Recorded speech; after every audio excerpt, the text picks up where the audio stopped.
तो खतरा तो इन्हें हमसे है, हमें इनसे कोई खतरा नहीं होता। तो जंगल में जब भी बाकिंग डियर की इस तरह से आवाज़ सुनाई दे, उसका मतलब ये है कि तेंदुआ कहीं आसपास है।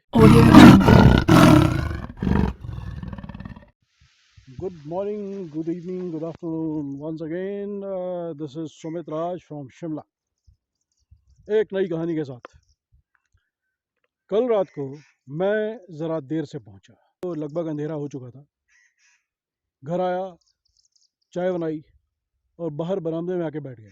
और थोड़ी देर के बाद वहाँ ऊपर वाली पहाड़ी पे से बाकिंग डियर की आवाज़ आ रही थी। ये घर है और यहाँ पे ये ऊपर पहाड़ी है। इस पहाड़ी के दूसरी तरफ से कहीं से आवाज़ आ रही थी बार्किंग डियर की। और बार्किंग डियर जो है, बार्किंग डियर वो आवाज़ करता है जैसे दूर कहीं पे कुत्ते के भौंकने की आवाज़ आती है। So that sound is very weird. I mean you can very easily you can recognize it resembles dog but it is not dog.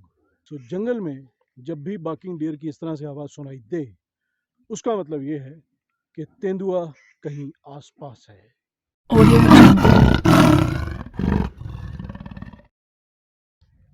थोड़ी सी एहतियात की ज़रूरत है।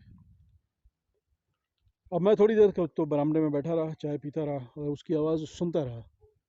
और जब आवाज़ नहीं रुकी और मुझे लगा कि ये सिग्नल दे रहा है कि ख़तरा कहीं आसपास है, तो मैं उठा और चाय का कप लेके अंदर चला गया। तो मैं अंदर गया, उसके बाद मैंने कपड़े बदले, खाना वाना बनाया, खाना खा के और अपने बिस्तर पे आके बैठ गया। एक किताब उठा ली पढ़ने के लिए। पिछले दिनों एक अच्छी किताब मिली थी, वो पढ़ने के लिए उठा ली। करीब आधा पौना घंटा में पढ़ता रहा उस किताब को।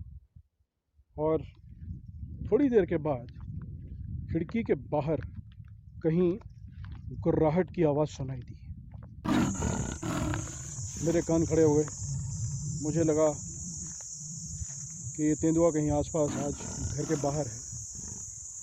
मैंने खिड़की में से झांक के देखा, यूँ लगा जैसे किसी जानवर को उसने पकड़ा और उस जानवर की घुटी हुई सी चीख सुनाई दी और उसके बाद शांति हो गई। मैं उठा, खिड़की से बाहर मैंने झांक के देखा तो थोड़ी बहुत हलचल, यानी कूड़े का डब्बा जो बाहर रखा होता है मैंने, वो गिरा हुआ था। अजीब सी महक आ रही थी, बदबू जैसी कि जंगली जानवरों के पास से आती है। बाहर की मैंने लाइट बुझा दी और मैं आगे वापस अपने बिस्तर पे बैठ गया। खिड़की का पल्ला बंद किया। खिड़की में ग्रिल लगी हुई है तो डरने की ज़रूरत नहीं। अब लाइट मैंने क्यों बुझाई, ये बताना बहुत ज़रूरी है। देखिए, ये जो जानवर हैं, दे आर नॉक्टर्नल्स। ये रात के समय बाहर निकलते हैं, दिन के समय बाहर नहीं आते। ये अक्सर गांव में देखा गया है कि लोग घर के बाहर की बत्तियां जला के रखते हैं। वो इसलिए कि ये जानवर जो है उनके घर के नज़दीक ना आए, क्योंकि पहाड़ों में तेंदुआ जो है, इसका सबसे पसंदीदा जानवर जो जिसका ये मीट खाना पसंद करता है, वो है पालतू कुत्ता। अक्सर लोग यहाँ पे रखते हैं और वो अपने घर के बाहर की बत्ती जला के रखते हैं पूरी रात। उन वो क्योंकि ये जानवर जो है, ये आर्टिफिशियल लाइट के नज़दीक आना पसंद नहीं करते। इन्हें अंधेरा, विल्डरनेस, घास, पेड़ पत्ते, जंगल, ये सब पसंद है। तो जहाँ पे आर्टिफिशियल लाइट होगी, ये जानवर वहाँ पे नहीं आएंगे। तो इनके लिए ये बड़ी प्रॉब्लम हो जाती है। ये अपना खाना कहाँ पे ढूंढें? जहाँ रोशनी होती है वो अपना खाना नहीं ढूंढ सकते। डर तो असल में क्या है ना, इन्हें हमसे है, हमें इनसे कोई डर नहीं है। हमने तो अपने लिए बड़े बड़े पिंजरे बना लिए, लग्जूरियस पिंजरे, आलीशान पिंजरे, मोटी मोटी ग्रिल लगा ली, मजबूत दरवाजे लगा लिए, खिड़कियों के पल्ले लगा लिए, जाली के दरवाजे लगा लिए, और उन पिंजरों के अंदर हम अपनी ज़िंदगी बड़े ऐशो आराम के साथ जीते हैं। मगर इनको सबसे बड़ा खतरा ये है कि कोई पता नहीं कौन सी खिड़की खुलेगी और बंदूक की नाल बाहर निकलेगी और गोली इनके सीने के आर पार हो जाएगी। तो खतरा तो इन्हें हमसे है, हमें इनसे कोई खतरा नहीं होता। अपने आप ये अटैक नहीं करते। ये अटैक तब करते हैं जब इन्हें कोई खतरा महसूस होता है। वो एक इनका डिफेंसिव मैकेनिज्म है।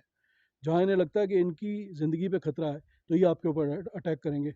अदरवाइज़ मेरा सामना जंगलों में घूमते हुए तेंदुए से लगभग 5-6 बार हो चुका है, और हर बार ऐसा हुआ कि दूर से वो नज़र आया और जैसी हल्की सी आहट हमने की, वो एकदम से बिजली की फुर्ती के साथ भाग गया, गायब हो गया। कभी कोई इंसिडेंट ऐसा नहीं सुना।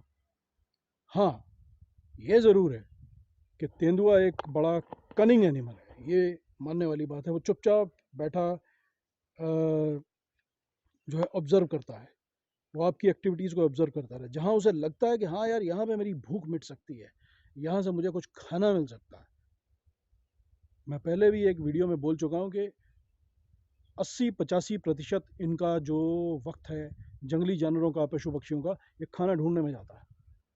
तो ये हमेशा इस तलाश में ज़रूर रहते हैं, लेकिन जब तक इसके मुंह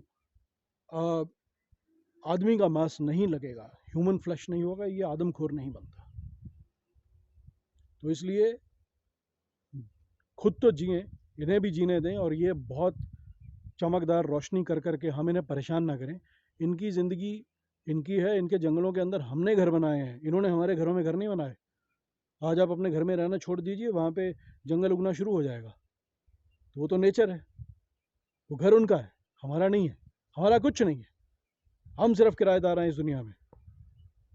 तो इसलिए इन्हें जीने का हक दीजिए, इन्हें जीने दीजिए।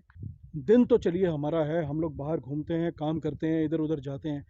रात तो हम इन्हें दे दें, रात तो इनकी हो। ये दिन में नहीं कमा खा सकते, कम से कम बेचारे रात को तो अपना खाना ढूंढ सकें।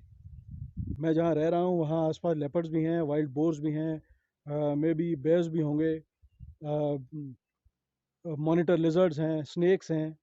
मैं इनके बीच में रह रहा हूँ, और मुझे ऐसा कोई कभी खतरा महसूस नहीं होता। रात को कई बार देर से भी आना होता है। परसों परसों नहीं, 3-4 दिन पहले की बात है, तब भी मैं शाम रात को कोई 9 बजे आया हूँ। पूरा अंधेरा हो चुका था। ये देखिए जहाँ पे मैं खड़ा ये वीडियो बना रहा हूँ, इसी रास्ते से मुझे चढ़ के आना पड़ता है। ये रास्ता है, ये पीछे इसी से चढ़ के ऊपर आना पड़ता है। और बस मोबाइल की एक छोटी सी लाइट जलाई और टॉर्च जलाई, और उसके बाद चलना शुरू कर दिया ऊपर घर की तरफ। सो डरिए मत। ये आप इनसे जितना डरते हैं, आप ये समझ लीजिए कि ये आपसे उतना ही ज़्यादा डरते हैं, उससे कहीं ज़्यादा डरते हैं। So live life king size and live and let live. Good bye, see you again.